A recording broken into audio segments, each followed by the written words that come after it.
1. During a Roman triumph, soldiers sang lewd songs about their commander to amuse the crowds. A Roman triumph was a sort of parade. During this, a Roman general who had conquered new territory for Rome marched through the streets with his troops. They showed off the spoils of war in front of huge crowds of party-going spectators. There were many customs that occurred during a triumph.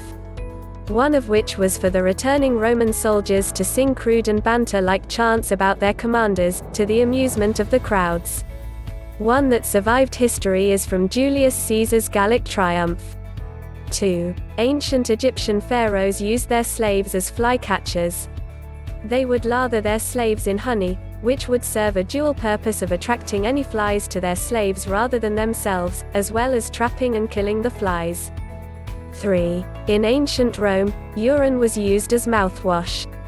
This is because urine contains a very high ammonia content, and ammonia is one of the most powerful and readily available natural cleaners on this planet. 4. In the Victorian era, men with moustaches used special cups. As a Brit, this is probably my favorite history fact on this list. Pragmatically called moustache cups, these specially made mugs had guards on them which prevented a man's moustache from dipping into their warm cup of tea. 5. The earliest ever lottery was during the Chinese Han Dynasty between 205–187 BC. Although it's not exactly known what the prizes were, it's believed that Chinese citizens of this era could draw keno slips in the way one draws straws for a nominal fee. This lottery was created to help fund major government projects, including the construction of the Great Wall of China. 6. The Roman lottery's prizes were known and were damn savage at times. Created by Emperor Augustus Caesar for the same reason, to fund government projects such as repair works, the Roman lottery came with prizes that were objects usually varied in value. 7. Spartans were so rich that nobody had to work. Ancient Sparta, during its classical age, was an immensely wealthy country. Mainly due to their conquest and domination of a neighboring race named the Helots. When a Spartan boy reached adulthood and became a man, the Spartan state awarded him with an allotment of public farmland. They also rewarded him with a constituent of Helot slaves to work it. This basically turned every Spartan citizen into a wealthy member of the conventional upper class. So they didn't have to work for a living. Still, private property existed, which is important because 8. Spartan women owned most of the land and wealth in Sparta. Spartan inheritance law was crazy progressive compared to the rest of ancient Greek inheritance law. When a Spartan man died, his public state-given farmland went back to the state. However, his private land would go to his wife. A lot of husbands died young in Sparta due to their militaristic culture, and when they did, their widows would often grow their inheritance over the course of their life before their own deaths. Upon their deaths, their land would pass equally to both their male and female children. So, a young woman who married a wealthy man would most likely inherit his fortune young. Then inherit their mother's fortune and grow their own, becoming super ultra rich. They would then pass that on to their children and on, creating a crazy snowball inheritance effect. 9. The University of Oxford is older than the Aztec Empire. Mind-boggling as though it may seem, the University of Oxford first opened its doors to students all the way back in 1096. It became a fully fledged university with student housing and a specific curriculum by 1249.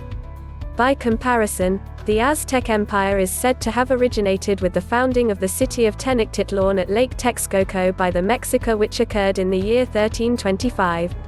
10. The World War II Army of the U.S. is the biggest army in history. Due in part to the surge of wartime patriotism, and in part because of conscription, the U.S. Army numbered 12 million soldiers by the end of the war in 1945. By 1943, the German military had reached 11 million soldiers. By the end of the war, the Soviet Union's army, as formidable as it was, also reached 11 million soldiers. 11. Only 6 people died in the Great Fire of London. The Great Fire of 1666 apparently traces its way to a baker's oven, and caused massive damage across the city of London. However, despite destroying over 13,500 houses and displacing 80,000 people, it only claimed the lives of 6 unlucky Londoners. 12. Count Dracula was inspired by a real person. When Bram Stoker released his iconic horror classic in 1897, it was hailed as the most blood-curdling novel of the paralyzed century, and terrified audiences worldwide. However, the titular count was based on none other than history's own Vlad the Impaler. As the ruling monarch of Wallachia, a Romanian region of Transylvania, Vlad soon made a fearsome reputation for himself by killing and impaling the still-twitching bodies of his enemies on long sticks which he planted outside his castle and all around his lands. After Vlad's eventual death at the hands of the Ottoman Empire, the history of his descendants is murky, which is what inspired Bram Stoker's character of Count Dracula. 13. The most prolific female serial killer was a Hungarian countess. Named Elizabeth Bohori de Ext, she was born on August 7, 1560. She was accused of torturing and killing over 650 young women. Most of the women were between the ages of 10 and 14. Her cruelty was limitless. She regularly bathed in the blood of virgins to preserve her youthful looks. After facing accusations from many people, small folk and nobles alike, she was detained. However, she did not face trial due to her family's aristocratic high standing. Instead, she was privately imprisoned in a windowless room for 4 years until she died in 1614.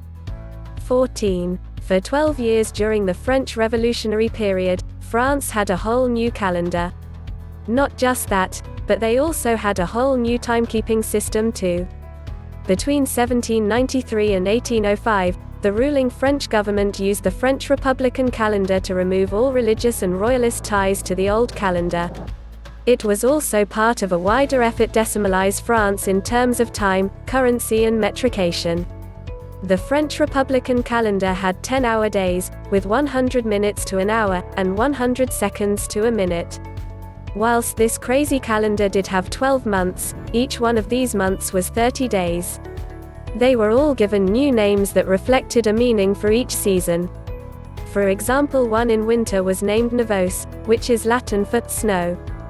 15. Genghis Khan created one of the first international postal systems. One of the reasons the Great Khan's Mongol army was so lethal is because of their fluid and flexible makeup, as well as their vast communication capabilities.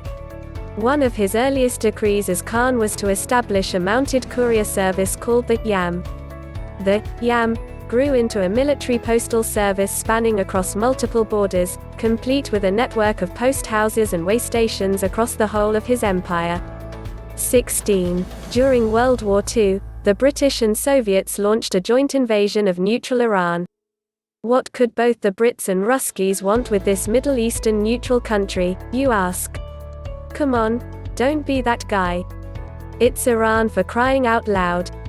They wanted all of that oil, that sweet, sweet oil, and they got it. By invading the country in 1941 during Operation Countenance, they were jointly able to secure the Iranian oil fields, as well as a secure supply line for the Allied forces. 17. 1 in 200 men are direct descendants of Genghis Khan. The Mongolian emperor was known for siring many, many children, at least 11. Scientists conducted a study in 2003 which showed that 1 in 200 men share a Y chromosome with the conqueror. This may not sound like a lot, but you should consider that there are roughly 3.7 billion men on the planet. That makes a total of around 19 million men ancestors of the Great Khan. 18. Russia ran out of vodka celebrating the end of World War II. If you ask somebody to name things that are quintessentially Russian, they'll probably say winter, communism and, of course, vodka. It should come as no surprise that, after being punched almost all the way to Moscow by the Nazis then fighting their way back to Berlin, the Russians were pretty elated when they heard the news of the Third Reich's fall. Jubilation and street parties engulfed the Soviet Union, lasting for days and days. Even non-drinkers saw this as cause enough to join in with the revelry. That is until all of the nation's vodka reserves ran out. A mere 22 hours after the partying started. Now started the nationwide hangover. 19. There were dance marathons during the Great Depression. It wasn't exactly a means of keeping the American spirit up through the darkest financial crisis in its history, either. These human endurance contests served as a way of giving broke married couples a roof over their head and food to eat for a few days. The dance partners would take turns sleeping while the other propped them up and continued dancing with them.